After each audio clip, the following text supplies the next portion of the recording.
दोस्तों, स्वागत है आपका अपने परिवार रोजगार विद अंकित में। मैं हूं रंजन राज। उम्मीद करता हूं आपसे बेहतर होंगे, स्वस्थ होंगे और बेहतरीन तरीके से आप लोग अपनी तैयारी में जुटे होंगे। दोस्तों, आज हम लोग पढ़ने वाले हैं मेंटेनेंस के बारे में, टाइप्स ऑफ मेंटेनेंस के बारे में।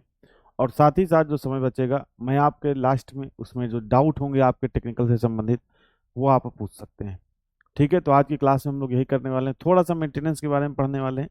हालांकि बहुत यहाँ पे चीज़ें आपसे ड्राइवर लेवल में नहीं पूछी जाएंगी, लेकिन फिर भी एक बार इसको देख लेते हैं। और लास्ट में टेक्निकल से संबंधित जो भी आपके डाउट होंगे, उन सारे डाउट्स को मैं इस क्लास में दूर करने का प्रयास करूंगा। और आज जो है आपका टेक्निकल जो कोर्स है ये आपका खत्म हो जाएगा। फिर मंडे से हम लोग जो ड्राइवर वाला पोर्शन है उसकी तरफ हम लोग पढ़ेंगे। ठीक है, योगेंद्र, अमित, परमेंद्र, नरेश, मनीष, राहुल, प्रियांशु, ठीक है भाई, धर्मेंद्र, अभी, विक्रम, ढेर सारे भाई, ढेर सारे दोस्त जुड़ चुके हैं। ठीक है, तो आप सभी भाइयों का भैया स्वागत है, अभिनंदन है। अब आइए हम लोग अपनी क्लास को जो है शुरू करते हैं। सबसे पहले बात करते हैं मेंटेनेंस की। मेंटेनेंस है क्या? बात करते हैं भैया किसकी? बात करते हैं मेंटेनेंस की। तो मेंटेनेंस है क्या भाई? किसी भी ऑटोमोबाइल, या तो कोई ऑटोमोबाइल हो या तो कोई मशीन हो। सभी को भैया गुड मॉर्निंग, सभी को राम राम। या तो ऑटोमोबाइल हो या तो कोई मशीन हो। ठीक है, किसी भी ऑटोमोबाइल को नॉर्मली, मतलब नॉर्मल कंडीशन में वर्क करना है और पूरी इफिशियंसी के साथ उसका आउटपुट लेना है। ठीक है, मतलब जैसे अगर आप इंजन आपका बहुत दिन से चल रहा है, आप उसका मेंटेनेंस नहीं करोगे तो क्या इंजन सही से कार्य कर पाएगा? क्या इंजन पूरा आउटपुट आपको दे पाएगा? नहीं दे पाएगा। तो वही कह रहा है कि किसी भी ऑटोमोबाइल को नॉर्मली वर्क करने के लिए और पूरी इफिशियंसी के साथ उसका आउटपुट लेने के लिए शेड्यूल के हिसाब से, शेड्यूल के हिसाब से क्या किया था भाई? शेड्यूल के हिसाब से जो कार्य किया जाता है उसी को हम लोग क्या कहते हैं भाई? उसी को हम लोग मेंटेनेंस कहते हैं। उसी को क्या कहते हैं? मेंटेनेंस कहते हैं। सब मेंटेनेंस देखो कई तरह के होते हैं, कई तरह के मेंटेनेंस होते हैं। थोड़ा थोड़ा इसके बारे में हम लोग देखेंगे। पहला है प्रिवेंटिव मेंटेनेंस, दूसरा है आपका प्रिडिक्टिव मेंटेनेंस, तीसरा है आपका करेक्टिव मेंटेनेंस, चौथा है आपका ब्रेक डाउन मेंटेनेंस, पांचवा है कंडीशन बेस्ड मेंटेनेंस और छठवां है टीपीएम यानी कि टोटल प्रोडक्टिव मेंटेनेंस। तो इन छह या पांच ही आप कहो, पांच ही आपके लिए इंपॉर्टेंट है। इन पांच मेंटेनेंस के बारे में हमको क्या करना है भाई? थोड़ा थोड़ा पढ़ना है। तो सबसे पहले आप हेडिंग क्या डाल लेंगे? Preventive maintenance.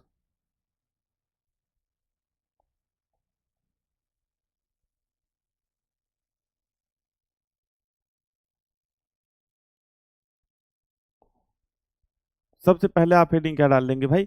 सबसे पहला हेडिंग डाल लेंगे प्रिवेंटिव मेंटेनेंस। ठीक है, चलिए। तो प्रिवेंटिव मेंटेनेंस है क्या, ये आपको समझना है। प्रिवेंटिव मतलब प्रिवेंशन। जैसे कि मान के चलो हमको लग रहा है यार कि हमारी तबीयत खराब हो गई है, ठीक है, बुखार हो गया है, ठीक है, हो सकता है डेंगू हो गया हो। अब अगर आप सही समय पर प्रिवेंशन नहीं लोगे, एक जो है, एक मतलब स्लोगन है प्रिवेंशन। स्लोगन को क्या है भाई? स्लोगन है आपका प्रिवेंशन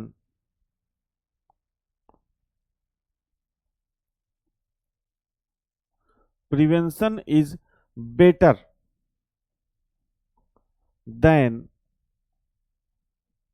क्योर। ठीक है, मतलब इलाज से बढ़िया क्या है भैया? इलाज से बढ़िया सावधानी है। सावधानी का मतलब कि जैसे मान के चलो आपको ऑटोमोबाइल में आपको थोड़ी बहुत चीजें इधर उधर लग रही हैं कि भाई ये कुछ गड़बड़ लग रहा है।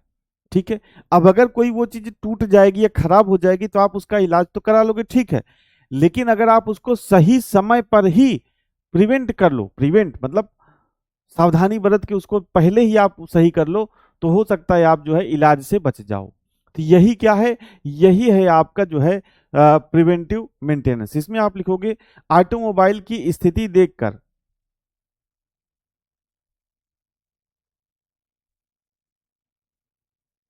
ठीक है, इसमें लिखोगे, इसमें आप लिखोगे किसी भी ऑटोमोबाइल, किसी भी ऑटोमोबाइल, क्योंकि अब वैसे तो हर मशीन पर लागू होता है, लेकिन चूंकि हम लोग ऑटोमोबाइल पढ़ रहे हैं इसलिए ऑटोमोबाइल के परिप्रेक्ष्य में ही देखेंगे। किसी भी ऑटोमोबाइल कि ब्रेक डाउन से पहले, किसी भी ऑटोमोबाइल के ब्रेक डाउन से पहले, अब ब्रेक डाउन किस कारण, ब्रेक डाउन का मतलब आपका जो व्हीकल है वो एक जगह खड़ा हो जाए, एक जगह क्या हो जाए भाई, आपका व्हीकल खड़ा हो जाए। तो किसी भी ऑटोमोबाइल के ब्रेक डाउन से पहले उसके संभावित कारणों को, ब्रेक डाउन से पहले उसके संभावित संभावित कारणों को संभावित कारणों को दूर करने के लिए, दूर करने के लिए जो मेंटेनेंस किया जाता है,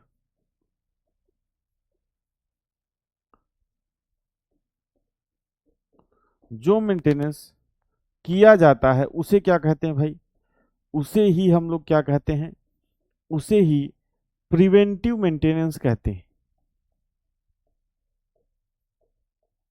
प्रिवेंटिव मेंटेनेंस।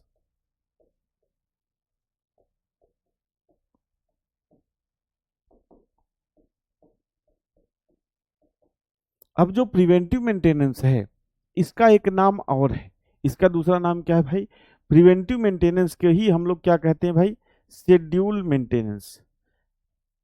इसी को क्या कहते हैं, आप लिख लो इसी में, इसी को क्या कहते हैं, इसी को शेड्यूल मेंटेनेंस, शेड्यूल मेंटेनेंस भी कहते हैं।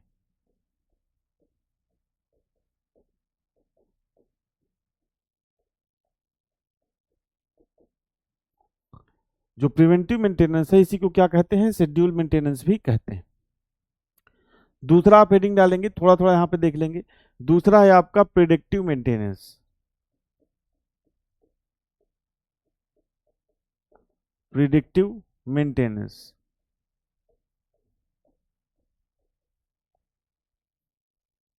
इसमें आप लिखेंगे ऑटोमोबाइल की स्थिति,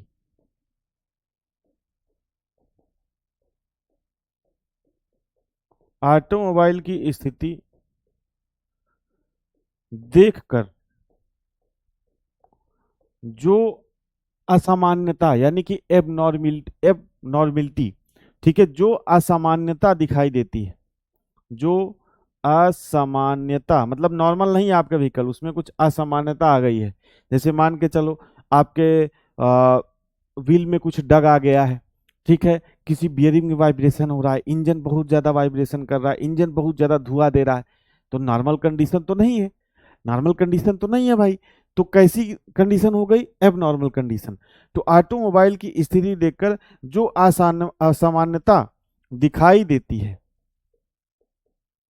दिखाई जो असमानता दिखाई देती है उससे भविष्य में, भविष्य में आने वाले, आने वाले ब्रेक डाउन, आने वाले ब्रेक डाउन को दूर करने के लिए, दूर करने के लिए जो कदम उठाए जाते हैं,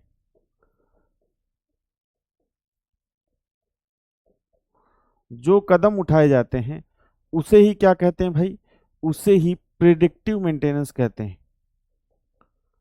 प्रिडिक्टिव मेंटेनेंस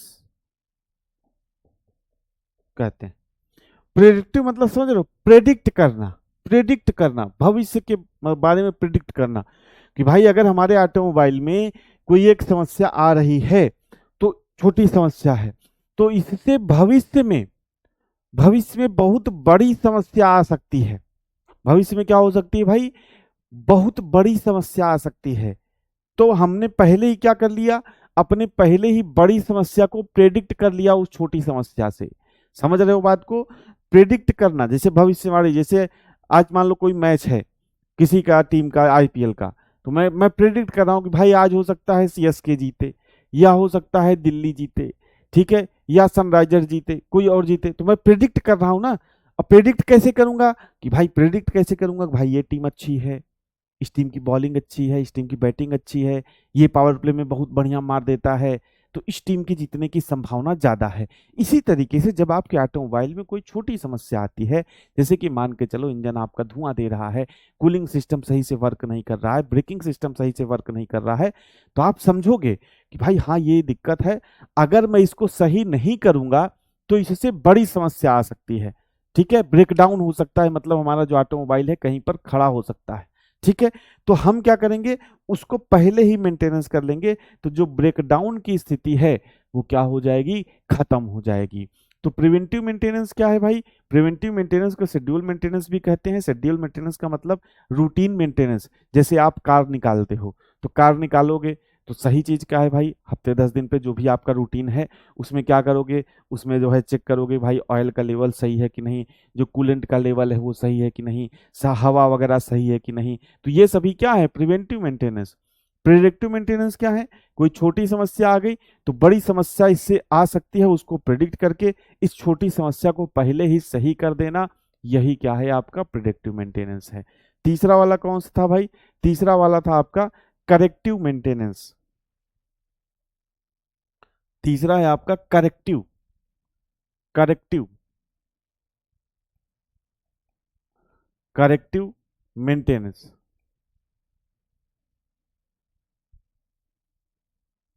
करेक्टिव मेंटेनेंस, अब करेक्टिव मेंटेनेंस में क्या है, जो मान लो प्रॉब्लम आ रही है, समस्या के, समस्या के रूट कॉज, रूट काज मतलब जड़, जो समस्या की जड़ है। ठीक है, समस्या के रूट कॉज, जड़ को ढूंढ कर क्या करना, ढूंढ कर खत्म करना, खत्म करना। ठीक है, यही क्या है, यही आपका करेक्टिव मेंटेनेंस है। जैसे मैं कहूं कि भाई आपके इंजन में या किसी भी सिस्टम में वाइब्रेशन बहुत ज्यादा आ रहा है, तो अब वाइब्रेशन बहुत ज्यादा आ रहा है तो हम ये देखेंगे पहले कि भाई ये वाइब्रेशन क्यों आ रहा है। तो हो सकता है बियरिंग हमारी घिस गई हो, शाफ्ट हमारी क्या हो रही हो, इसेंट्रिकली रोटेट करने लग रही हो, मतलब उसको मिडिल में रोटेट करना चाहिए, वो इसेंट्रिकली रोटेट करने लग रही हो। तो समस्या का, वाइब्रेशन का रूट काज क्या है, वाइब्रेशन का रूट काज है बियरिंग का खराब होना। तो अगर समस्या का रूट काज हम ढूंढ लिया, मतलब हमको पता चला कि भाई बियरिंग खराब है, अगर बियरिंग को हम बदल देंगे तो हमारा जो वाइब्रेशन है वो क्या हो जाएगा, खत्म हो जाएगा। तो हमने क्या कर दिया, बियरिंग को बदल दिया। तो यही क्या है आपका, यही है आपका करेक्टिव मेंटेनेंस। अगला आपका कौन सा है भाई, अगला है आपका ब्रेक डाउन मेंटेनेंस। चौथा जो आपका है ये है भाई breakdown, breakdown maintenance.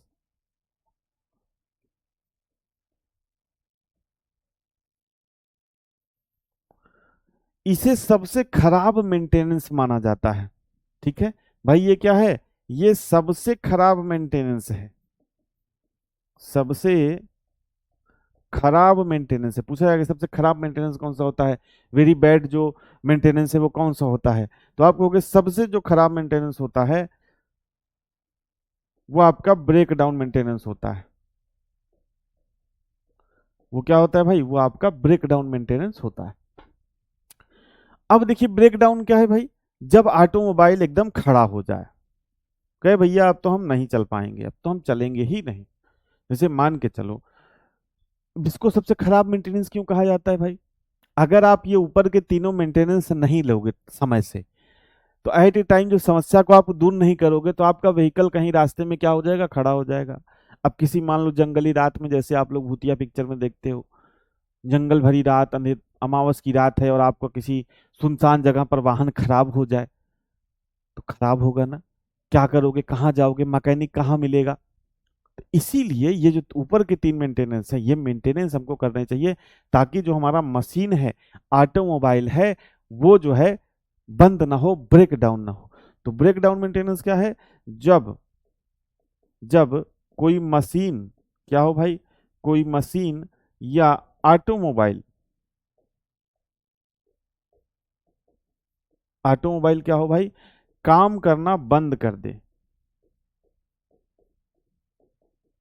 ठीक है, अब जैसे मान के चलो कोई प्रोडक्शन लाइन में कोई मशीन लगी है जो उत्पाद बनाती है, जैसे मान के चलो जैकेट है, अब एक जैकेट बनाने वाली मशीन है या ये पिन बनाने वाली मशीन है। मशीन जब लगातार चलती रहेगी, मशीन जब लगातार चलती रहेगी तो लगातार प्रोडक्शन होता रहेगा।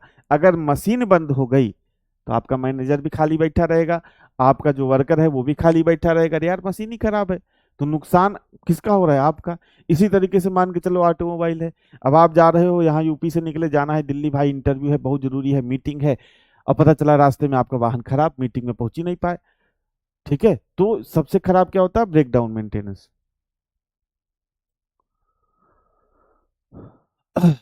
चलिए भाई और बताइए। किताबी भाषा समझ नहीं आ रहा, अच्छे से समझाओ। भैया किताब है, किताब नहीं है, ये अपनी लैंग्वेज है।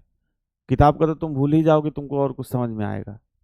ठीक है, किताबी भाषा नहीं है, अपनी भाषा मैं आपको बता के समझा रहा हूँ। ठीक है, तुमको ये लग रहा है किताबी भाषा है? तुमको लग रहा है किताबी भाषा है? चलिए पांचवा क्या है? बाकी भाई कमेंट में आपसे पहले भी कह चुका हूँ, लास्ट में मैं आपका डाउट सेशन लूंगा। तो लास्ट में जितने भी आपके कमेंट हैं सब्जेक्ट से रिलेटेड, टेक्निकल क्वेश्चंस आप पूछ लीजिएगा आज की क्लास में। ठीक है, जितने भी आपके डाउट होंगे, ठीक है, वो आप पूछ लीजिएगा लास्ट में। पांचवा है आपका कंडीशन, कंडीशन बेस्ड मेंटेनेंस। इसे आप लोग शॉर्ट फॉर्म में क्या बोलते हो भाई? सीपीएम। ठीक है, कंडीशन बेस्ड मेंटेनेंस जो बाकी तीन ऊपर हैं इससे मिलता जुलता ही, कुछ अलग नहीं है। कि मतलब आपके ऑटोमोबाइल का या आपके वाहन का कंडीशन क्या है, उसके हिसाब से आप देखोगे कि भाई इसमें हम लोग क्या मेंटेनेंस चाहिए। ठीक है, और लास्ट में आपको इसका जो फुल फॉर्म है छठवें का, ये याद रखना है, टोटल प्रोडक्टिव मेंटेनेंस, टीपीएम। छठवां है आपका टीपीएम, यानी कि total productive, total productive maintenance. मतलब इसमें टोटल मेंटेनेंस आ जाएगा। टोटल मेंटेनेंस मतलब एक तरह से ओवरहालिंग पूरा आप कह सकते हो, टोटल मेंटेनेंस इसमें आ जाएगा। ठीक है भाई, चलिए। तो ये आपको कुछ मेंटेनेंस है। अब आइए कुछ प्रश्न हम लोग कर लेते हैं कि भाई किस तरीके से आपसे प्रश्न पूछे जाएंगे। और लास्ट का जो सेशन आपका रहेगा आज का, वो पूरा डाउट सेशन मैं आपको दे रहा हूँ कि भाई टेक्निकल से संबंधित टेक्निकल क्वेश्चन, अभी नहीं कि बुक से पढ़ूं, नोट से पढ़ूं, ये सब चीज यार आप डिसाइड करो आपको क्या सही लगता है। ठीक है, टेक्निकल से संबंधित जो भी आपके सवाल होंगे, जैसे किसी टॉपिक से आपके सवाल होंगे, आप लास्ट में पूछ लीजिएगा, मैं उसका रिप्लाई आपको दे दूंगा। ठीक है, क्योंकि आज जो हमारा टेक्निकल है ये खत्म हो जाएगा, इसीलिए मैंने क्लास रखी है भाई। जो भी आपका डाउट हो टेक्निकल से संबंधित, ठीक है, 10 मिनट में क्वेश्चन करा देता हूँ, आधे घंटे आपके पास रहेंगे। तो टेक्निकल से संबंधित अगर कोई चीज़ आपको समझ में नहीं आई है, कोई डाउट है, तो आप लास्ट में पूछ लीजिएगा। अब बात करते हैं नियमित रखरखाव, यानी कि रूटीन मेंटेनेंस है इसको। नियमित रखरखाव मतलब रूटीन मेंटेनेंस। रूटीन मेंटेनेंस क्या होता है भाई, ये आपको बताना है। ठीक है, अब इसमें थोड़ा सा अपना दिमाग लगाइए। इसमें अगर आपने नहीं भी पढ़ा है तो भी आप जो है थोड़ा सा अपना दिमाग लगाइए भाई, रूटीन मेंटेनेंस है क्या। रूटीन, रूटीन के हिसाब से ये पहला है, अप्रत्याशित खराबी को कम करने के लिए योजनाबद्ध रखरखाव किया जाता है। इस प्रकार से रखरखाव में संवेदनशील उपकरण का शामिल होना। ठीक है, यह मरम्मत कार्य केवल मशीन खराब होने पर ही किया जाता है। अगला है, इस प्रकार का रखरखाव आमतौर पर ऑपरेटर द्वारा स्वयं किया जाता है। ठीक है भाई, इंग्लिश में पढ़ना हो तो इंग्लिश में एक बार देख लीजिए। ठीक है, प्लांट मेंटेनेंस या routine maintenance is done due to minimise unexpected breakdowns. ठीक है, देखिए इसमें दो ऑप्शन सही हो सकते हैं। पहला तो ये है कि भाई प्लांट मेंटेनेंस होता है, ठीक है, जिसको अनएक्सपेक्टेड ब्रेकडाउन को कम करने के लिए किया जाता है। दूसरा चीज क्या है, ये जो मेंटेनेंस है ये ऑपरेटर की तरह से, आप ऑटोमोबाइल को ऑपरेट कर रहे हो, ऑटोमोबाइल को क्या कर रहे हो भाई, ऑपरेट कर रहे हो, तो क्या मैकेनिक बुलाओगे? कूलेंट का लेवल चेक करना है, टायर में हवा चेक करनी है, तो क्या मैकेनिक बुलाओगे? नहीं। ये सब routine maintenance as a operator, as a driver आप ही करोगे। तो डी वाला भी ऑप्शन यहाँ पे होगा और एक वाला भी ऑप्शन, हालांकि जो आयोग की तरफ से ऑप्शन माना गया वो डी माना गया। ठीक है, तो अभी के लिए आप दोनों ऑप्शन याद रखेंगे। अगला है, which of this first stage of preventive maintenance, यानी कि निम्नलिखित में से कौन सा निवारक रख रखाव का पहला चरण है भैया। प्रिवेंटिव मेंटेनेंस का जो पहला चरण है वो कौन सा है। जैसे मान के चलो आपको किसी भी वाहन में मेंटेनेंस करना है, चलो ये कुछ देर के लिए प्रिवेंटिव मेंटेनेंस भूल जाओ, मैं आपसे कहता हूँ किसी भी वाहन में मेंटेनेंस करना है, सबसे पहले आप मान के चलो आप अपने वाहन की बाइक की सर्विस कराने गए, अपने वाहन की बाइक की आप सर्विस कराने गए, तो सबसे पहले जो मैकेनिक है वो क्या करेगा ये आपको बताना है। भाई सबसे पहले तो वो निरीक्षण ही करेगा ना कि क्या क्या खराबी है वाहन में, क्या क्या दिक्कत है ऑटोमोबाइल में, तभी तो उसके बाद वो मेंटेनेंस शुरू करेगा, तभी उसके बाद वो मेंटेनेंस शुरू करेगा। तो भाई सबसे पहले प्रिवेंटिव मेंटेनेंस नहीं, किसी भी मेंटेनेंस का जो सबसे पहला चरण है वो क्या है, इंस्पेक्शन, निरीक्षण। मैकेनिक के पास आप वाहन लेके जाओगे तो क्या करेगा भाई, कहेगा देखिए पहले क्या गड़बड़ी है, वाहन को पूरी तरीके से देखेगा कहाँ कहाँ क्या दिक्कत है, उसके बाद मेंटेनेंस करेगा। तो which of these of first stage of preventive maintenance, तो ऑप्शन ए आपका क्या हो जाएगा, निरीक्षण, इंस्पेक्शन। ठीक है, चलिए अगले प्रश्न की तरफ बढ़ते हैं। अगला है what is the meaning of C in the context of total productive maintenance. तो टोटल प्रोडक्टिव जो मेंटेनेंस है उसमें पूछा है कि भाई जो सी है ये क्या बताता है, SHE, सी, आप वाली सी जिसे आप बहुत पसंद करते हो।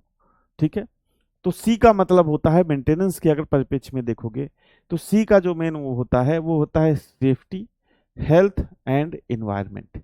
सेफ्टी भी होनी चाहिए, हेल्थ भी होनी चाहिए और साथ ही साथ हमको एनवायरनमेंट का भी ध्यान रखना है।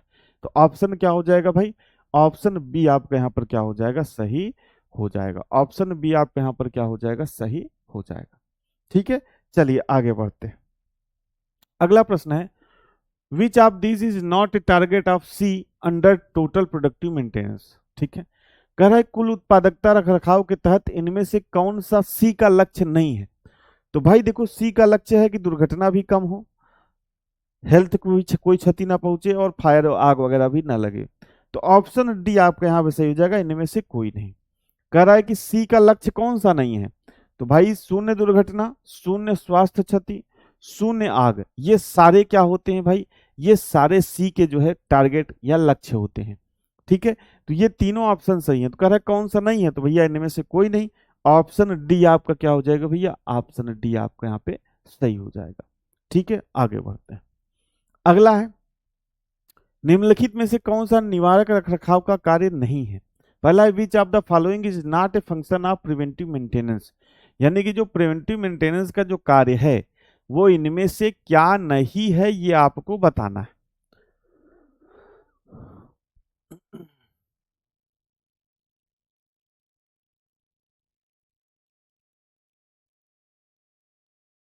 बताइए भाई। पहला ऑप्शन दिया है मशीन और उपकरणों का गैर आवधिक निरीक्षण, यानी कि non periodic inspection of machine and equipments. दूसरा है lubrication of machine and equipments. तीसरा है servicing and overhauling of machine and equipments. और चौथा है basic record keeping of machine and equipments. तो भाई इसमें से क्या होगा बताओ।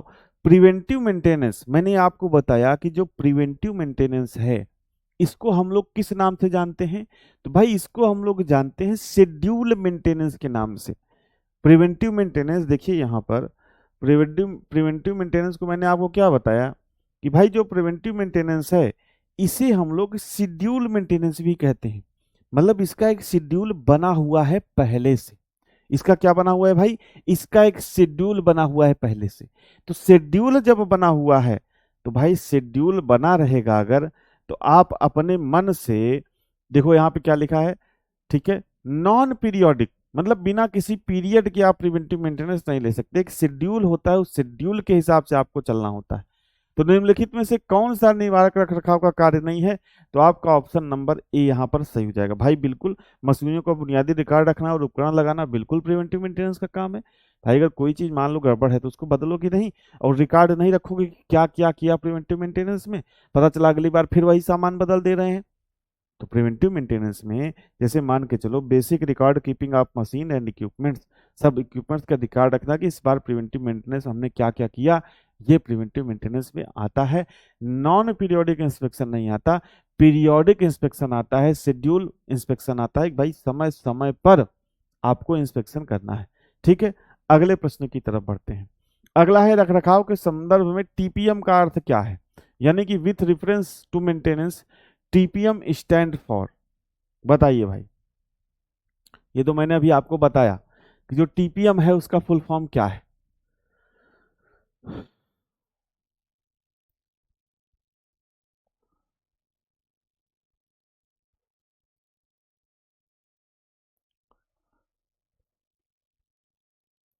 चलिए भाई, टीपीएम का फुल फॉर्म आपको बताना है, तो टीपीएम का फुल फॉर्म मैंने आपको बताया है आज की क्लास में। टीपीएम का फुल फॉर्म होता है टोटल प्रोडक्टिव मेंटेनेंस। टीपीएम का फुल फॉर्म क्या होता है दोस्त? टीपीएम का फुल फॉर्म होता है टोटल प्रोडक्टिव मेंटेनेंस। ठीक है, अगले प्रश्न की तरफ बढ़ते हैं। अगला है in maintenance the equipment is not repaired और रिप्लेस्ड अंटिल इट ब्रेक्स। कौन सा रख रखाव है, कौन सा मेंटेनेंस है जिसमें उपकरण के टूटने तक उसकी मरम्मत या प्रतिस्थापन नहीं किया जाता है? मतलब जब तक उपकरण चलना बंद ना कर दे तब तक उसको नहीं बदला जाएगा या उसकी मरम्मत नहीं की जाएगी। ठीक है, in maintenance the equipment is not repaired और रिप्लेस्ड अंटिल इट ब्रेक्स। जब तक वो ब्रेक ना हो जाए, जब तक टूट ना जाए, तब तक उसका मेंटेनेंस नहीं करेंगे। तो इस तरह का जो मेंटेनेंस होता है भाई, ये कौन सा होता है? Reactive maintenance. मतलब आप इसको ब्रेक डाउन मेंटेनेंस, मतलब आपने प्रतिक्रिया दे, रिएक्ट किया। रिएक्ट कब किया भाई? ऑटोमोबाइल चल रहा है, चल रहा है, अब जब वो एकदम से बैठ गया, खड़ा हो गया सड़क पे, तब आपको रिएक्शन किया आपने, अरे यार ये क्या हो गया, अब तो इसका ये पार्ट बदलवाना पड़ेगा। तो मतलब जब तक वो चल रहा है, चल रहा है, जब ब्रेक ना हो जाए तब आपने रिएक्ट किया उस पे। तब आपने क्या किया भैया? रिएक्ट किया। तो ये कौन सा है भाई? ये कौन सा मेंटेनेंस होता है? तो ये आपका होता है रिएक्टिव मेंटेनेंस। कौन सा मेंटेनेंस? Reactive maintenance. अगला है select the odd option with respect to type of maintenance, यानी कि रख रखाव के प्रकारों के संबंध में बेजोड़ विकल्प का चयन कीजिए। बेजोड़ विकल्प यानी कि कौन कौन इसमें से किस तरह का मेंटेनेंस नहीं होता है? देखो भाई, प्रिडिक्टिव मेंटेनेंस होता है, प्रिवेंटिव मेंटेनेंस होता है, ब्रेक डाउन मेंटेनेंस होता है। ठीक है, लेकिन ये रेडेम्पटिव, रेडेम्पटिव जो है किसी भी तरह का, ये आपका किसी भी तरह का मेंटेनेंस नहीं होता है। ठीक है भाई,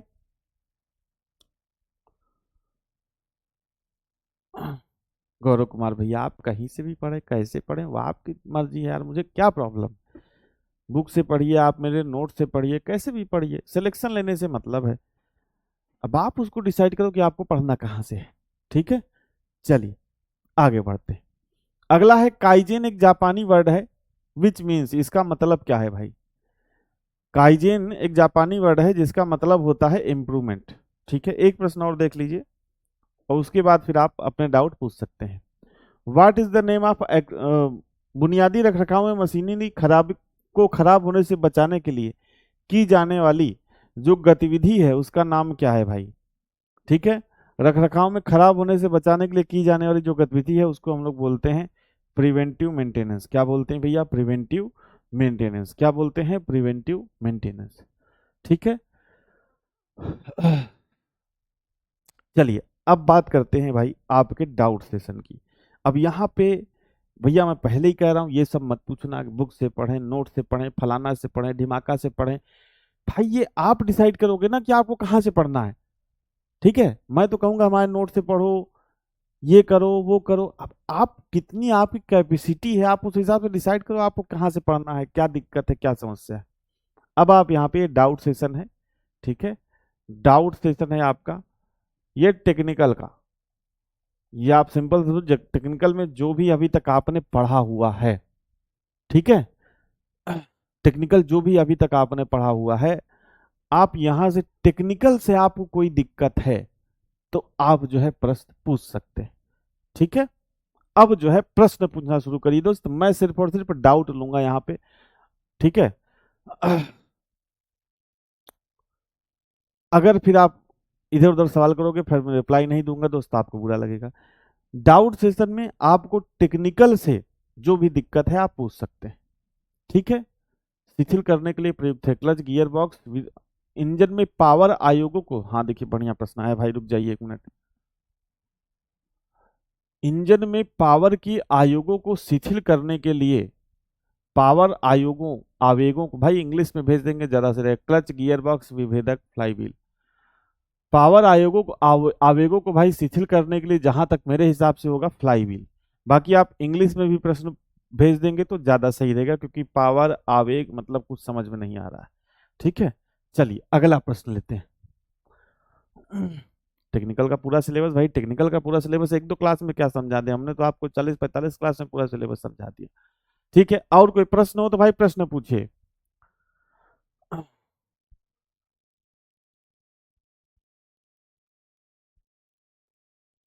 स्टार्टर मोटर कहाँ लगी होती है? इंजन के ऊपर की तरफ, इंजन के पीछे की तरफ।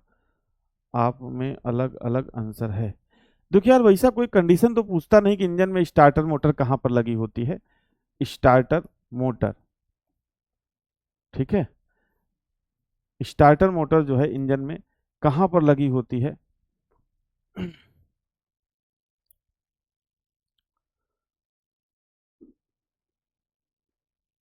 लाइट बटन पर क्रॉस का मतलब, अब भाई देखो ये तो मेरे पास गाड़ी नहीं तो मैं नहीं बता पाऊंगा, या तो आप विथ फिगर आप कहीं भेज पाओ, ग्रुप वगैरह में भेज देना, तब मैं उसका जवाब दे पाऊंगा। ठीक है भाई, चलिए।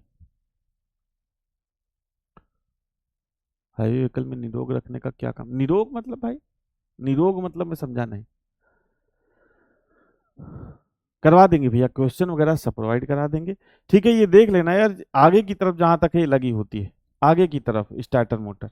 ठीक है, आगे की तरफ जो है स्टार्टर मोटर लगी होती है। हाँ बिल्कुल हो जाएगा हरेन भैया, बिल्कुल हो जाएगा।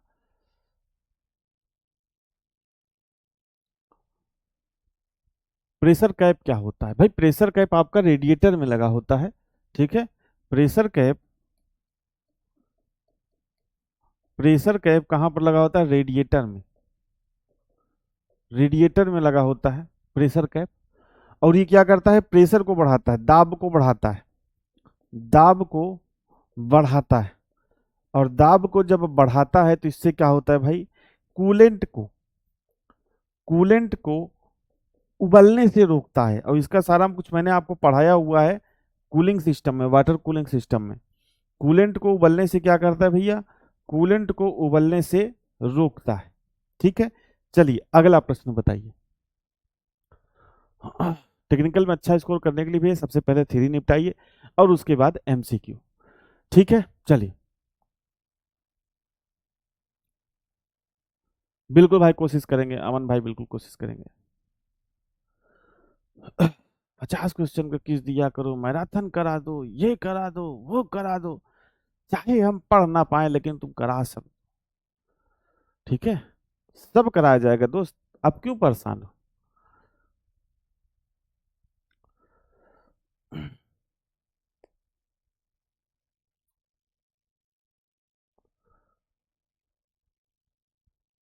ब्रेक वर्क कब नहीं करता है?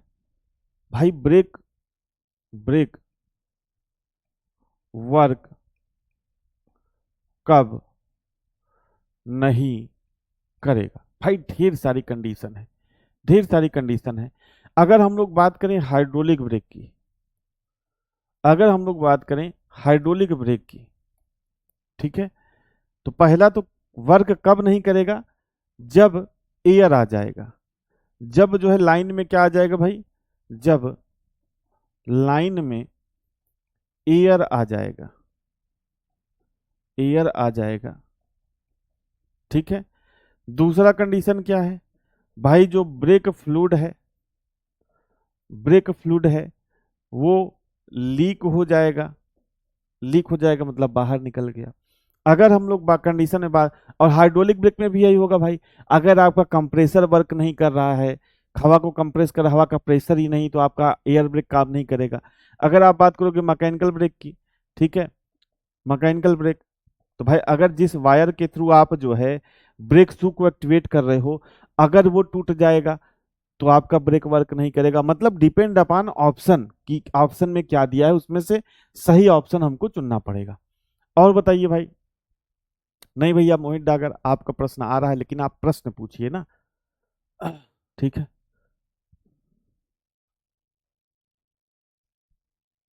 मेजर एंड माइनर थिंग्स जो ड्राइविंग के दौरान, भाई वो तो ड्राइविंग वाले में आपको पढ़ा देंगे, वो ड्राइविंग वाले में आपको पढ़ा देंगे। डॉट फोर ग्रेड ऑयल किस काम में आता है? भाई बेसिकली जो डॉट थ्री डॉट फोर ये सारे जो ऑयल होते हैं ये ब्रेक ऑयल होते हैं। जो ब्रेक ऑयल होते हैं ये आपके होते हैं, ठीक है। और brake fluid as a brake oil जो है इनका प्रयोग किया जाता है, ठीक है। F F P F I P, अब भाई देखो पूरा यार पूछोगे F F P F I P तो यार तो पूरा मैं पढ़ा चुका हूँ ना। अब फिर से मैं F F P F I P तुमको बताने लगूंगा। आप पिछले की क्लास रिकॉर्डेड फॉर्म में पढ़ी उसको देख लीजिए, ठीक है। फ्रंट सस्पेंशन का यूज क्यों किया जाता है? भाई फ्रंट सस्पेंशन का उपयोग देखो, सस्पेंशन का यूज मैंने आपको लिखाया है पूरा उसमें उद्देश्य में। अब आप यहाँ पे पूछोगे फ्रंट सस्पेंशन का उपयोग, भाई सड़क पर पकड़ बनी रहे आपके वाहन की, झटके कम लगे, इस बहुत सारे उसके वो होते हैं। आईसी और इसी इंजन किसको बोलते हैं? अरे भैया हाथ जोड़ा हूं, शुरू से आप क्लास देखिए, पहली क्लास से दूसरी क्लास, मतलब शुरू की 4-6 क्लास देखिए, आईसी और इसी इंजन आपको क्लियर हो जाएगा।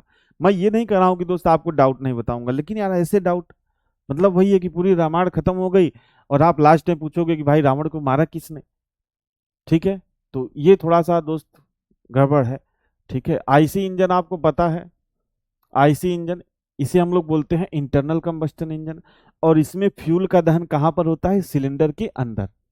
अब बात करते हैं ईसी इंजन की, तो भाई ईसी इंजन क्या होता है? एक्सटर्नल कंबस्टन इंजन, जिसमें फ्यूल का दहन कहाँ पर होता है? कंबस्टन के बाहर। फ्यूल का दहन जो कहाँ पर होता है? सिलेंडर के बाहर। एचएमवी पार्किंग ब्रेक में कौन सा ब्रेक होता है? एचएमवी, एचएमवी में देखिए यार एयर ब्रेक हो जाता है, ठीक है।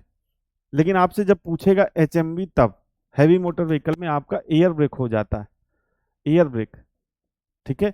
लेकिन नॉर्मली जो वाहन है आपके उसमें आपका मैकेनिकल ब्रेक ही आपका प्रयोग किया जाता है। और बताइए, गेज की पत्तियों की संख्या कितनी होती है? अरे भाई तुम कहाँ गेज की पत्तियों की संख्या में पड़े हो यार, फंसाने के चक्कर में पूछ रहे हो क्या?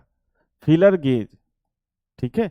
अब ये प्रश्न तो तुमसे मैं बोल के लिख दे रहा हूँ, कभी जीवन में नहीं पूछेगा कि फिलर गेज की जो पत्तियों की लंबाई होती है। फिलर गेज किस लिए प्रयोग किया था भाई? क्लियरेंस को मापने के लिए, क्लियरेंस को मापने के लिए, क्लियरेंस को मापने के लिए जो है इसका प्रयोग किया जाता है। और इसकी जो पत्तियों की लंबाई है, ठीक है, इसकी जो पत्तियों की लंबाई है वो होती है लगभग 100 mm, ठीक है। अब पत्तियों की संख्या देखो ये सेट में होते हैं, कई सेट में। अब पत्तियों की संख्या एग्जैक्ट मुझे नहीं पता, 10 से 12 होती होंगी, ठीक है। सेमी सेंट्रीफ्यूगल क्लच किस फोर्स पर काम करता है? सेमी सेंट्रीफ्यूगल क्लच जो है वो स्प्रिंग फोर्स और सेंट्रीफ्यूगल फोर्स दोनों पर कार्य करता है।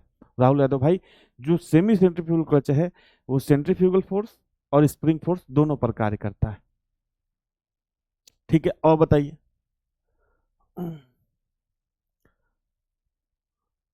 भारत सीरीज में उत्सर्जन परसेंटेज, भारत सीरीज में उत्सर्जन परसेंटेज कैसे निकालते हैं? भाई उत्सर्जन परसेंटेज जो मैंने आपको क्लास में बताया कि पिछला क्या होता था उत्सर्जन, और भारत सीरीज, या तो आप नंबर प्लेट की बात कर रहे हो यार। ये जो भारत सीरीज है ये है भारत सीरीज नंबर प्लेट, और ये होता है जो बीएस होता है इसको हम लोग बोलते हैं Bharat stage, Bharat stage emission standard, Bharat stage. उत्सर्जन का परसेंटेज देखिए हम कैसे निकालते हैं, क्लास में मैंने बताया है मेरे भैया, हाथ जोड़ के फिर से बोल रहा हूं मैं कि आप प्रीवियस क्लासेस देखिए, नहीं तो कुछ नहीं हो पाएगा। Two stroke four stroke engine में डिफरेंस क्या होता है? भैया इस सवाल का जवाब मैं नहीं दे पाऊंगा क्योंकि इतना चिल्ला चिल्ला के क्लास में पढ़ाया हूँ, पिछली क्लास देखिए। टू स्ट्रोक इंजन में बेसिकली क्या होता है, जो एक ऑपरेटिंग साइकिल है क्रैंक शाफ्ट के, सॉरी, जो एक ऑपरेटिंग साइकिल है पिस्टन के 2 स्ट्रोक में पूरा होता है, और 4 स्ट्रोक इंजन में जो एक ऑपरेटिंग साइकिल है वो पिस्टन के 4 स्ट्रोक में पूरा होता है। अब आप कहोगे ऑपरेटिंग साइकिल क्या है, तो इसीलिए मैं कह रहा हूँ क्लासेस देखिए, ठीक है।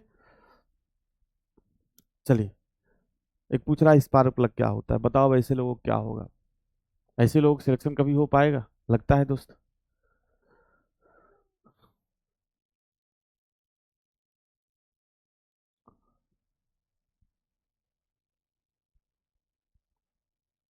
इंजन शाफ्ट को गियर बॉक्स से कनेक्ट करने के लिए, इंजन शाफ्ट जो है उसको गियर बॉक्स से कनेक्ट कर रहा है, तो ये कौन सा मेंबर है भैया? ये है आपका क्लच। किस मशीन मेंबर का प्रयोग करते हैं भैया? क्लच का प्रयोग करते हैं। चलिए,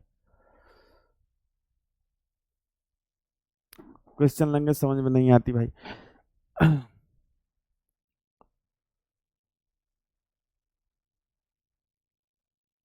बिल्कुल भाई, बिल्कुल हो जाएगा।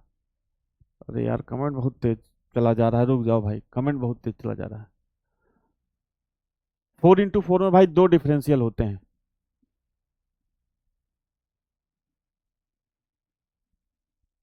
अबे यार बेवकूफ हो क्या भाई तुम।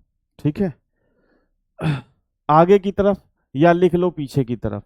ठीक है भैया। अब हो सकता है यार, ऐसा नहीं है कि 100 में से 100 चीज ही मुझे याद हो सकता है कोई एक चीज जो है हो गई। मैंने आपसे पहले भी कहा कि हो सकता है आगे की तरफ, आप इसको चेक कर लेना। अब उसमें एकदम मर जा रहे हो, लोट पोट जा रहे हो कि तुमने टेस्ट में तो दूसरा दिया, ये दिया वो दिया। ठीक है, चलो मान लो मुझे नहीं आता, इसमें चेक करके मैं तुमको बता दूंगा नेक्स्ट क्लास में। लूटने पुटने की जरूरत नहीं है दोस्त। ठीक है कृष्णा गिल भाई, लोटने पोटने की जरूरत नहीं है। ठीक है, हो सकता है मुझे भी ना याद हो आगे की तरफ पीछे की तरफ, मैं एग्जैक्ट क्लियर करके तुमको बता दूंगा नेक्स्ट क्लास में। लोटो पोटो मत भाई। अच्छा ठीक है, एटीएम नंबर और सीवी पिन बता देंगे भैया। पिस्टन में कितने रिंग्स होते हैं? पिस्टन में भैया कम से कम 3 रिंग्स होते हैं, दो कंप्रेसिव और एक, दो कंप्रेशन रिंग, एक ऑयल रिंग।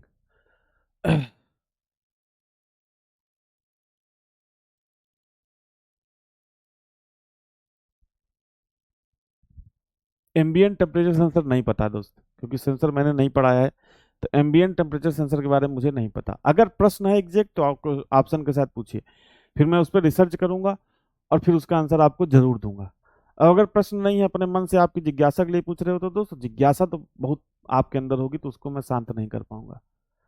टीडीसी बीडीसी समझा दीजिए भैया। टीडीसी बीडीसी कुछ नहीं है, पिस्टन जो है जहां से उसकी मिनिमम रेंज है वो आपकी बीडीसी है, और जो अपर ओवर रेंज है वो आपका टीडीसी है। ठीक है, टीडीसी बीडीसी। जैसे मान के चलो आप यहाँ से स्कूल जाते हो, स्कूल से घर आते हो, तो इसके बीच का जो डिस्टेंस है वही टीडीसी बीडीसी है। इसी तरीके से सिलेंडर के अंदर पिस्टन का जो मूवमेंट होता है up down up down up down, तो जो डाउन, ऐसा तो है नहीं कि एक बार डाउन नीचे बहुत चला जाएगा, एक फिक्स्ड मूवमेंट करेगा ना। पिस्टन जो अप डाउन करेगा वो कैसी मूवमेंट होगी? एक फिक्स्ड मूवमेंट होगी। मतलब यहाँ तक नीचे आएगा, यहाँ तक ऊपर जाएगा, यहाँ तक नीचे आएगा, यहाँ तक ऊपर जाएगा। तो जो मिनिमम नीचे वाली स्थिति है उसको हम लोग बीडीसी बोलते हैं, जिसे हम लोग बोलते हैं बॉटम डेड सेंटर। और ऊपर वाली जो स्थिति होती है इसे बोलते हैं टॉप डेड सेंटर। ठीक है, चलिए। हाँ भैया बिल्कुल हो जाएगा, श्याम भैया बिल्कुल। नॉन टेक्निकल भैया मंडे से स्टार्ट होगा। पिस्टन में कौन कौन सी रिंग होती है? पिस्टन में कंप्रेशन रिंग होती है, ऑयल रिंग होती है। इलेक्ट्रिक गाड़ी में कौन सा ब्रेक? मुकेश भाई आपका क्वेश्चन मैं रिसर्च करके बताऊंगा, या किसी भाई को पता हो तो बता दीजिए। मुकेश जी का क्वेश्चन है कि इलेक्ट्रिक गाड़ी में कौन सा ब्रेक होता है? क्या कोई फिक्स्ड ब्रेक होता है या अलग अलग ब्रेक होता है? देखना पड़ेगा दोस्त।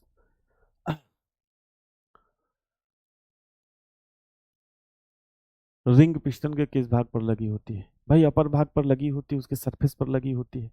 और ऐसा क्या बता दूं मैं। सुन रहे हैं भैया, सुन रहे हैं, सबकी सुन रहे हैं, बस सवालों पे मेरी निगाह जा रही है।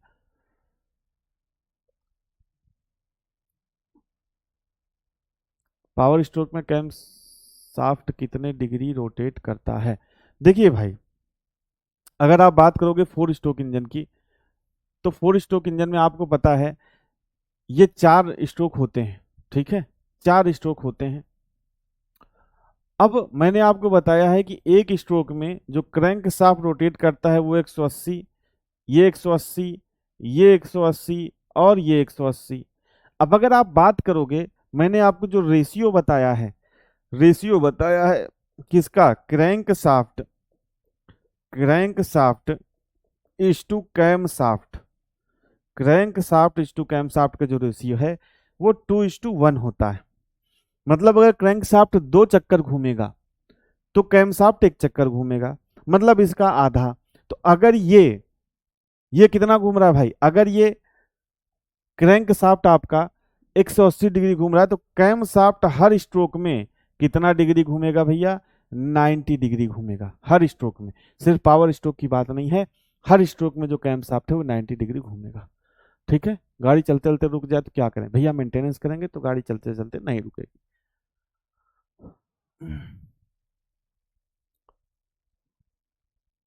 एसएई या डब्ल्यू के बारे में बताइए। क्लास में बताए हैं मेरे भैया, मैं फिर आपसे हाथ जोड़ रहा हूँ, मैं आपका जवाब देने से पीछे नहीं हट रहा हूँ, लेकिन मैं आपसे हाथ जोड़ रहा हूँ, हाथ जोड़ रहा हूँ भाई, कि पिछले की क्लासेस देखिए, मैक्सिमम डाउट आपके 90% जो डाउट है वहीं पे क्लियर हो जाएंगे। ठीक है, अब ऐसे ही मैं आपको बताने लगूंगा society of automotive engineers, W मतलब सर्दी में जो प्रयोग किया जाए, ऐसे ही 30W40 मतलब जो सर्दी गर्मी दोनों में प्रयोग किया जाए, तो दोस्त फिर वो दिक्कत रहेगी। पिछली क्लासेस में लुब्रिकेशन सिस्टम में ये सारे कराए गए हैं, आप देखिए पिछली क्लासेस। ठीक है, और प्रश्न पूछिए। मफलर कितने प्रकार के होते हैं? मफलर भैया कई प्रकार के होते हैं, जैसे कि रिएक्टिव मफलर, एब्जॉर्टिव मफलर, ठीक है, electronic muffler, wave cancellation muffler, कई तरह के मफलर होते हैं, सारा कुछ आपको क्लास में पढ़ाया गया है। क्लच प्लेट कैसे पता चलेगा? खत्म हो चुकी है। डिस्क ब्रेक पढ़ा चुका हूँ भाई।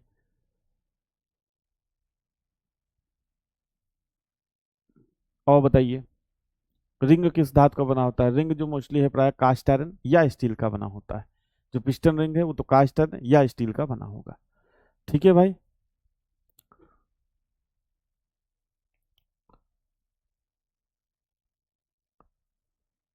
कार ओवर हाइट होने पर, कार ओवर हाइट का मतलब क्या है भाई? कार ओवर हाइट का मतलब क्या है? टिपर लोड होने के बाद 35 से ज्यादा स्पीड पर नहीं चलता। 35 से ज्यादा स्पीड पर नहीं चलता भाई, उसका रीजन ये होता है गवर्नर जो है वो आपका सीमित कर देता है सप्लाई को, और बाकी इंजन की कैपेसिटी जो है यार, अब अगर उससे ज्यादा उस पर लोड डाल दोगे तो कोई टिपर क्या, कोई भी गाड़ी नहीं चलेगी। ठीक है, गाड़ी एयर लेने पर कैसे निकाली जाती है? तो गाड़ी जब एयर ले लेती है, चाहे आपका हाइड्रोलिक ब्रेक सिस्टम हो, चाहे आपका हाइड्रोलिक ब्रेक सिस्टम हो, चाहे आपका फ्यूल फीड सिस्टम हो, थ्रू ब्लीडिंग, ब्लीडिंग करके जो है निकाली जाती है, ब्लीडिंग करके निकाली जाती है। और बताइए, कास्ट आयरन दोनों ऑप्शन में होगा तो कौन सा मारेंगे? भैया ऐसा अगर प्रश्न किसी ऑप्शन में होगा तो आप मेरे पास भेज दीजिएगा प्रश्न, मैं आपको बता दूंगा कि कौन सा मारेंगे। इंजन फायरिंग ऑर्डर कौन सा सही है, कैसे याद करें? तो देखो भाई, मैं आपको सिंपल बता रहा हूँ। पहली बात तो आपसे फायरिंग ऑर्डर पूछा नहीं जाएगा। अगर आपसे फायरिंग ऑर्डर पूछा भी गया तो 4 सिलेंडर और 6 सिलेंडर का पूछा जाएगा। 4 सिलेंडर का आप याद रखेंगे 1342, और 6 सिलेंडर का याद रखेंगे 153624। ठीक है, बस।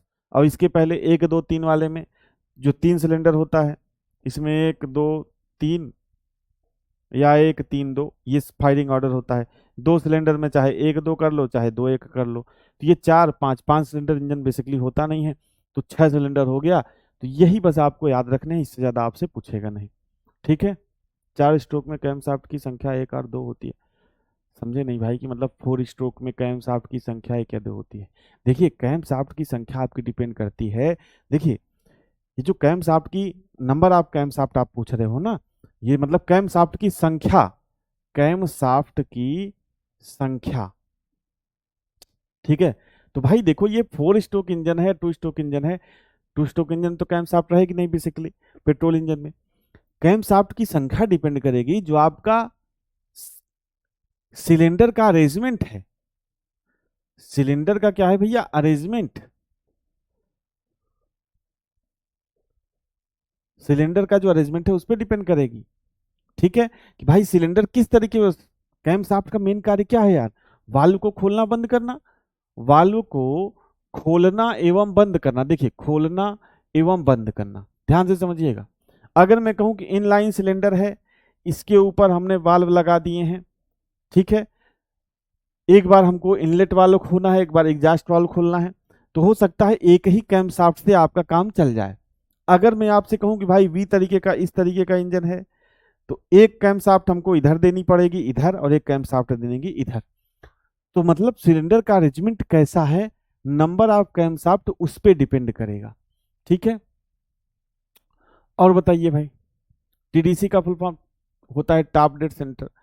प्रैक्टिस सेट कब से शुरू करेंगे? तो जल्द ही, थोड़ा सा ड्राइवर भी पकड़ लेंगे रेंज में, फिर उसके बाद शुरू करेंगे।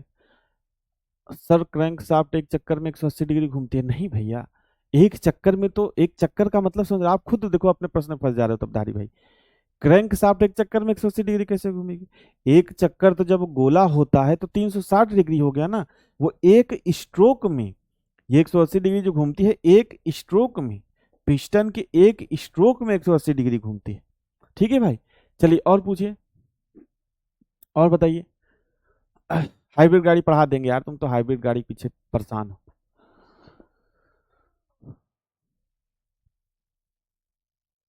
बहुत तेज तेज कमेंट कर रहे हो भाई, मतलब ऊपर निकल जा रहा है यार कमेंट ही। कैटालिटिक कन्वर्टर होता है भैया, कैटालिटिक कन्वर्टर आपका होता है प्रदूषण को कम करने के लिए।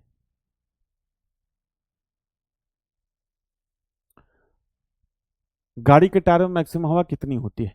गाड़ी के टायर में मैक्सिमम हवा कितनी होती है भाई, आप डाल लो जब तक टायर फट ना जाए। और अगर बात करोगे टेक्निकली जो प्रेशर की, तो वो मैंने आपको बताया है, कार में 30 से 40 PSI, जो मीडियम टाइप की कार है उसमें 60 से 70 PSI, और जो आपका हैवी ट्रक है उसमें 80 से 120 या 100 से 120 PSI आपका प्रेशर रखा जाता है। ठीक है। कंप्रेशन के बाद दहन कक्ष का तापमान भी है 600 से 800। बाकी डीजल को जलाने के लिए लगभग 200 से 250 टेम्परेचर चाहिए। ठीक है। व्हीकल रोटरी इंजन भैया रेसिप्रोकेटिंग नहीं है, रोटरी है। रिवर्स गियर पर आइडलर गियर लगा होता है क्या? हाँ भाई बिल्कुल आइडलर गियर लगा होता है, तभी तो डायरेक्शन बदल जाती है। आइडलर गियर क्या करता है, डायरेक्शन बदलता है। रिवर्स में क्या चाहिए आपको, गाड़ी को आगे के अलावा पीछे चलाना है, मतलब पीछे घुमाना है पहियों को, तो आइडलर गियर लगा होता है। और बताइए। हौसला भी बाकी है सपनों का घोंसला, अरे यार फिर ऊपर चला गया कमेंट। बताओ इतना बढ़िया शायरी लिखते हो, क्या करते करें यार। हौसला भी बाकी है सपनों का घोंसला भी बाकी है, लक्ष्य से कह दो रुका नहीं हूं। आगे तो यार आपने लिखा ही नहीं। ठीक है, चलिए मैं अपने से बना के पढ़ देता हूँ। हौसला भी बाकी है सपनों का घोंसला भी बाकी है, लक्ष्य से कह दो अभी रुका नहीं, लक्ष्य रुका रहे मैं आता हूँ। बस भाई इतना ही आता है दोस्त मुझे। हाँ भाई आज टेक्निकल पार्ट कंप्लीट हो गया। ठीक है। गवर्नर क्या होता है भैया, गवर्नर जो है आपका गवर्न करता है लोड और स्पीड के हिसाब से फ्यूल की सप्लाई को। ठीक है।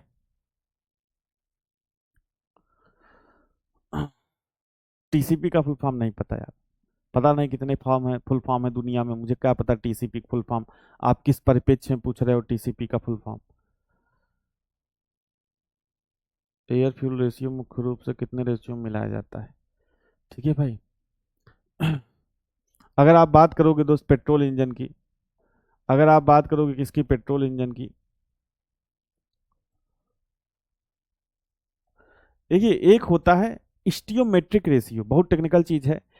पेट्रोल और एयर का जो स्टियोमेट्रिक रेशियो होता है वो होता है 14.7:1। 14.7 क्या है एयर, और 1 क्या है पेट्रोल। ठीक है। बाकी आपका वॉल्यूम, ये स्टियोमेट्रिक रेशियो है। वॉल्यूम रूप से आप देखोगे तो इसको 15:1 हम लोग मान लेते हैं। बाकी इसके ऊपर आप बढ़ोगे, रेशियो एयर बढ़ाते जाओगे तो लीन मिक्सचर, एयर कम करते जाओगे तो रिच मिक्सचर। बीएचपी और आईएचपी समझा दीजिए भैया, समझा दिया हूं। ठीक है। आईएचपी देखिए क्या है, मैं आपको समझा देता हूं। आईएचपी देखिए क्या है, जो पावर सिलेंडर के अंदर जनरेट हो रही है। ठीक है। और जो पावर आपको मिल रही है कार्य करने के लिए वो है बीएचपी। इसी से हम लोग इफिशियंसी निकालते हैं। इफिशियंसी इक्वल टू क्या होता है, BHP upon IHP, BHP upon IHP into 100। ठीक है। जैसे मान के चलो यार, सिंपल सी बात है ना, कि जैसे मान के चलो इंजन को आपने पेट्रोल दिया, खाना दिया, तो क्या वो पूरा खाने को हमको पावर दे दे रहा? नहीं, फ्रिक्शन का लॉस होगा, इंजन में जो एसेसरीज होंगी वो चलने के लिए पावर ले लेंगी। तो मान के चलो हमने उसको 1 लीटर पेट्रोल दिया, और 1 लीटर में हमको पता है कितनी हमको वर्क मिलेगा, इतना वर्क हमको मिलेगा। लेकिन बीच में जो घर्षण के कारण ऊर्जा का लॉस हो गया, कुछ हीट बाहर एटमॉस्फेयर में चले गई, उसके कारण जो है हमारा लॉस हो गया, तो पूरी पावर तो हमको मिली नहीं कार्य करने के लिए। तो horsepower, indicated horsepower क्या है, जो सिलेंडर में आग फ्यूल को जलाने पर उत्पन्न होती है। और ब्रेक हार्स पावर क्या है, जो हमको एक्चुअल पावर कार्य करने के लिए क्रैंक शाफ्ट पर उपलब्ध होती है, वो है बीएचपी। ठीक है।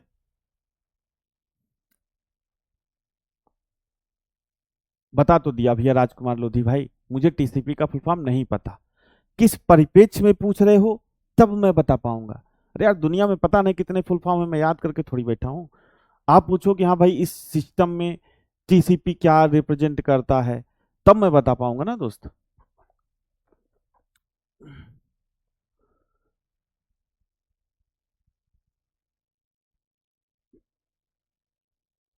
कूलिंग जैकेट क्या होता है? भाई सिलेंडर के चारों तरफ जो जैकेट लगा होता है जिसमें पानी यहाँ पे कूलेंट आपका बहता है, वही कूलिंग जैकेट या वाटर जैकेट होता है। वाहन की सप्लाई चेंज करने के लिए, सप्लाई मतलब क्या भाई, कौन सी सप्लाई, किस तरह की सप्लाई, किस तरह की सप्लाई चेंज करने के लिए आप बात कर रहे हैं?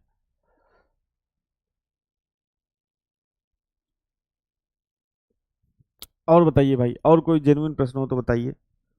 ठीक है। रेडियल प्लाई और क्रॉस प्लाई खतरनाक क्यों होता है? भाई जैसे मैं सिंपल सा कहूँ, आप अपनी साइकिल में,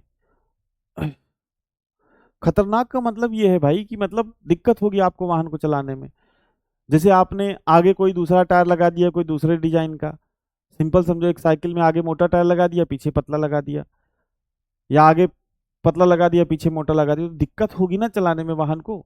तो इसी तरीके से जब बनावट अलग अलग बनावट का टायर आप अलग अलग उसमें लगा दोगे तो खतरनाक हो जाएगा, दिक्कत हो जाएगी।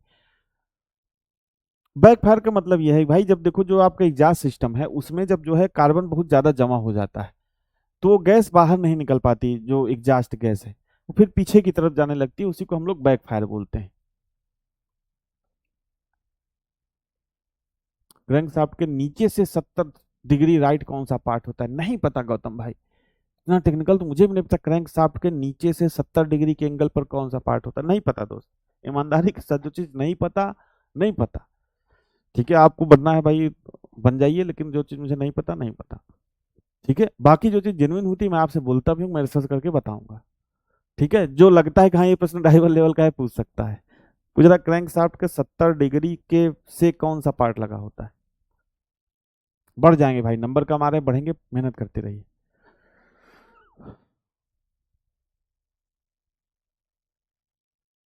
टीसीपी, ट्रैक्टाइन कंट्रोल, नहीं भाई ऐसा कुछ नहीं है। तो वही तो मैं कह रहा हूँ, टीसीपी तो पता नहीं कितने अर्थ होंगे। अब आप किस परिप्रेक्ष्य में उसका फुल फॉर्म पूछ रहे हो तब मैं बता पाऊंगा। टीसीएस पता है भाई, टूथेड कंट्रोल स्लीव आपका एक होता है उसमें। टेक्निकल से भैया लगभग लगभग पिछली बार तो 12 से 15 प्रश्न आए थे। अब इस बार हो सकता है 50 भी आ जाए 40 भी आ जाए, कुछ कहा नहीं जा सकता। मैं आपको पहले भी कह रहा हूँ, क्योंकि जो एग्जामिनर है उसने लिख के नहीं दिया आपको कि भैया टेक्निकल से इतना पूछेंगे ड्राइवर से इतना पूछेंगे। उसने ये लिखा है कि टेक्निकल प्लस ट्रैफिक वाला जो पार्ट है उससे मिला के हम 50 क्वेश्चन पूछेंगे। अब वो एग्जामिनर के ऊपर डिपेंड करता है कि वो टेक्निकल से हो सकता है 10 भी पूछ ले, हो सकता है 25 भी पूछ ले। तो ये आपको अच्छे से पढ़ना है सारी चीजें। चलिए।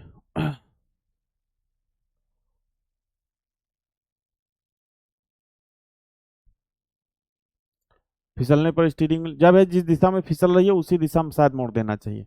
स्टीयरिंग व्हील बाद जब का वाहन फिसल रहा है, जिस दिशा में फिसल रहा है शायद उसी दिशा में मोड़ देना चाहिए भाई। पिस्टन के प्रकार बता तो दिया हूँ यार, जितना तुम्हारे लेवल का है।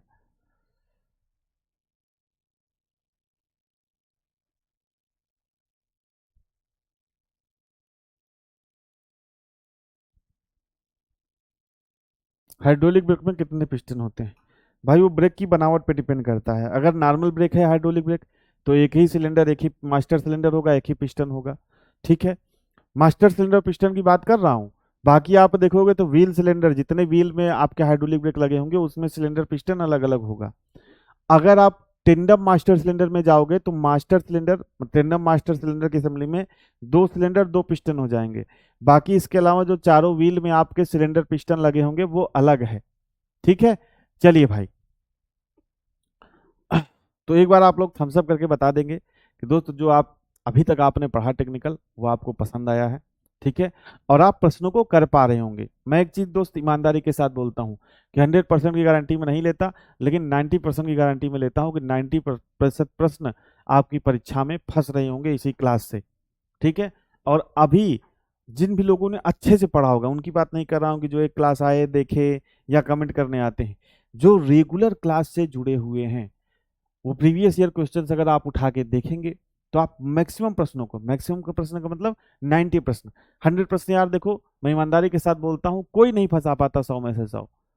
ठीक है, लेकिन मैं बोल देता हूँ कि भाई यहाँ 100 में से 100 नहीं फंसूंगा, लेकिन 100 में से 90 प्रश्न आपके फंसेंगे, मतलब 90% प्रश्न आपके यहाँ से क्लास से फंसेंगे। ठीक है, तो आप अच्छे से चीजों को पढ़िए, रिवाइज करिए। मैं फिर आपसे यही कहूंगा कि आप मैथ जीवन भर से पढ़ते आ रहे हो, रीजनिंग जब से कंपटीशन की तैयारी करते आ रहे हो तब से पढ़ते आ रहे हो। तो थोड़ा सा इस चीज को भी समय दो, ठीक है। और फिर भी आप कंपटीशन के लिए मैथ पढ़ रहे हो, फिर भी आप हो सकता है जीएस 3 साल से पढ़ते आ रहे हो, एग्जाम की तैयारी कर रहे हो, फिर भी आप जीएस पढ़ रहे हो ना, नवीन सर से जीएस पढ़ रहे हो, आरती मैम पढ़ा रहे हो उनसे जीएस पढ़ रहे हो। अब आप सोच रहे हो आप इतना ज्यादा एक्सेप्टेशन रख लिए हो भाई, मतलब 1-2 महीने में आदमी ऐसा हमको बना दे कि मेरा कोई सवाल ना फंसे। ऐसा पॉसिबल नहीं है दोस्त। आप सोचिए 3 साल से आप जीएस पढ़ रहे हैं या 3 साल से मैथ पढ़ रहे हैं, तो आपका उसमें भी प्रश्न फंसता है कि नहीं फंसता है। अब आप सोचिए नया सब्जेक्ट है, आप अगर 2 से ढाई महीने आपने पढ़ा, और अगर आप, मैं ये कह रहा हूँ कि 50 में से अगर आप 30 प्रश्न 35 प्रश्न भी अभी अगर आप कर पा रहे हो, 30 प्रश्न भी अभी अगर आप कर पा रहे हो, तो आपकी स्थिति बहुत अच्छे लेवल की है, बहुत अच्छी स्थिति आपकी है, ठीक है। अभी आप हो सकता है मैथ भी करोगे, जबकि मैथ आप हो सकता है 4 साल 5 साल से कंपटीशन में पढ़ रहे हो, मैथ में हो सकता है अभी भी आप 50 में से 30 प्रश्न नहीं कर पा रहे हो, ठीक है, जबकि आप मैथ इतने दिन से पढ़ते आ रहे हो। आप जीएस 50 में से हो सकता है 20 ही प्रश्न कर पा रहे हो। मतलब मैं सबकी बात नहीं कर रहा हूँ, लेकिन 80 to 90% स्टूडेंट ऐसे होंगे जो मतलब लगभग जिनका 2 साल 3 साल 4 साल कंपटीशन का हो गया होगा, और जीएस में हो सकता है आप 50 में से 25 ही प्रश्न कर पाओ। तब वहां पे शिकायत नहीं करोगे यार कि ये यहाँ पे कम क्यों हो गया, वहां पे अपनी गलती मानोगे, पढ़ोगे नहीं। और यहाँ पे मैं पढ़ा रहा हूँ, इतना मेहनत कर रहा हूँ, उसके बाद अगर 1-2 प्रश्न नहीं कर पाते हो तो जेन्युइन है। 2-4 प्रश्न अगर नहीं कर पाओगे यार 50 में, जेन्युइन है, उसमें कोई घबराने वाली बात नहीं है। लेकिन अगर आप 2 से ढाई महीने में अगर 50 क्वेश्चन के सेट में आप 30 प्रश्न भी कर पा रहे हो, 35 प्रश्न भी कर पा रहे हो, ठीक है, तो आप ये समझ के चलो कि नए सब्जेक्ट के हिसाब से आप बिल्कुल एक अच्छी स्थिति में हो, ठीक है, आपको घबराने की दिक्कत नहीं है, ठीक है।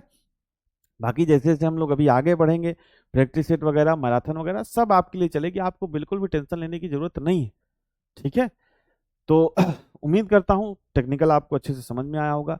बाकी जो चीज़ें नहीं समझ में आई, जैसे बहुत से लोग सब प्रश्न पूछ रहे थे, टीडीसी बीडीसी 2 स्ट्रोक 4 स्ट्रोक, सारी चीज़ें मैंने आपको दोस्त क्लासेस में कवर कराई है।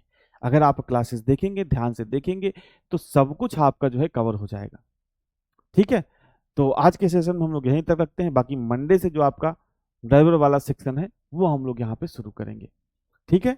तो जुड़ने के लिए आप सभी भाइयों का, सभी साथियों का बहुत बहुत धन्यवाद।